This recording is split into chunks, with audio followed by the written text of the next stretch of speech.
ನಮಸ್ಕಾರ ಸ್ನೇಹಿತರೆ, ಇವತ್ತಿನ ವಿಷಯ ಯಾವುದ್ರ ಬಗ್ಗೆ ತೊಗೊಂಡಿದ್ದೀನಿ ನಾನು ನಿಮ್ಮ ಲ್ಯಾಪ್ಟಾಪ್ನಲ್ಲಿ ಇಯರ್ಫೋನ್ ಯೂಸ್ ಮಾಡಬೇಕಾ ಬ್ಯಾಕ್ಗ್ರೌಂಡ್ ನಾಯ್ಸ್ನ ಹೇಗೆ ರಿಡ್ಯೂಸ್ ಮಾಡೋದಂತ ನಾನು ಹೇಳ್ಕೊಡ್ತೀನಿ ಸ್ನೇಹಿತರೆ. ಕೇರ್ಫುಲ್ಲಾಗಿ ಅಬ್ಸರ್ವ್ ಮಾಡಿ ಸ್ನೇಹಿತರೆ. ಇಲ್ಲಿ ನಿಮಗೆ ಕಾಣಿಸ್ತಿದೆಯಲ್ಲ, ಈ ಒಂದು ಸೌಂಡ್ ಐಕಾನ್ ಏನು ಮಾಡ್ತೀರಾ, ರೈಟ್ ಕ್ಲಿಕ್ ಮಾಡಿ ಸ್ನೇಹಿತರೆ. ರೈಟ್ ಕ್ಲಿಕ್ ಮಾಡಿದಾಗ ನಿಮಗೆ ಈ ಒಂದು ಆಪ್ಷನ್ ಕಾಣಿಸ್ತದೆ, open volume mixer, playback device, recording device ಅಂತ. ರೆಕಾರ್ಡಿಂಗ್ ಡಿವೈಸಲ್ಲಿ ನಿಮಗೆ ಕಾಣಿಸ್ತಿದೆಯಲ್ಲ, ಆ ರೆಕಾರ್ಡಿಂಗ್ ಡಿವೈಸಲ್ಲಿ ಏನು ಮಾಡ್ತೀರಾ ಅಂದರೆ ಡಬಲ್ ಕ್ಲಿಕ್ ಮಾಡಿ ಸ್ನೇಹಿತರೆ.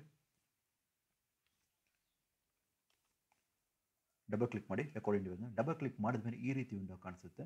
ಆ ವಿಂಡೋ ಕಾಣಿಸಿದ ಮೇಲೆ ಏನಂದರೆ ಮತ್ತೆ ನೀವೇನು ಮಾಡ್ತೀರಾ ಅಂದರೆ ಮೈಕ್ರೋಫೋನಿಗೆ ಡಬಲ್ ಕ್ಲಿಕ್ ಮಾಡಿ ಸ್ನೇಹಿತರೆ.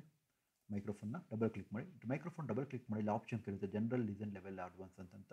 ಯಾವುದೇ ರೀತಿ ವಾಯ್ಸ್ ಕೇಳಿದ್ರು ಲಿಸನಲ್ಲಿ ನೀವು ನಿಮ್ಮ ವಾಯ್ಸ್ ನಿಮಗೆ ಕೇಳಬೇಕಂದ್ರೆ listen to audio. Sometimes ನಿಮಗೆ ನಿಮ್ಮ ವಾಯ್ಸ್ ನಿಮಗೆ ಕೇಳ್ತಿರುತ್ತೆ, ಅವಾಗ ಇದು ಹೈಲೈಟ್ ಆಗಿರುತ್ತೆ. ಏನು ಮಾಡಿ ಅದನ್ನು ಕ್ಲಿಕ್ ಇರೋದನ್ನ ತೆಗೆದುಬಿಡಿ, ಏನೋ ಡಿಸೇಬಲ್ ಮಾಡಿ ಸ್ನೇಹಿತರೆ. ಅದೇ ರೀತಿ ಲೆವೆಲ್ಸ್ಗೆ ಹೋಗಿ ಏನು ಮಾಡ್ತಿದ್ದೀರಾ ಅಂತಂದರೆ, ನೀವು ಯಾವತ್ತೂ ಮೋಸ್ಟ್ ಆಫ್ ದ ಟೈಮ್ಸು ಇಲ್ಲಿ ಜಾಸ್ತಿ ಇರುತ್ತೆ ನಿಮ್ಮ ವಾಯ್ಸ್ ಕರೆಕ್ಟಾಗಿ ಕೇಳಿಸಿ. ಈಗ ನಾನು ಇನ್ಕ್ರೀಸ್ ಮಾಡಿದ್ರೆ ವಾಯ್ಸ್ ಕ್ಲಾರಿಟಿ ತುಂಬ ನಿಮಗೆ ಕೇಳ್ತಿರಲ್ಲ. ಅದಕ್ಕೋಸ್ಕರ ಯಾವತ್ತು ಇದನ್ನು ನೀವು ಜೀರೋದಲ್ಲಿ ಇಟ್ಕೊಬಿಡಿ. ನಿಮ್ಮ ವಾಯ್ಸ್ ಕರೆಕ್ಟಾಗಿ ಆಪೋಸಿಟ್ ಏನಿಗೆ ಮೀಟಿಂಗ್ ಕರೆಕ್ಟಾಗಿ ಕೇಳುತ್ತೆ.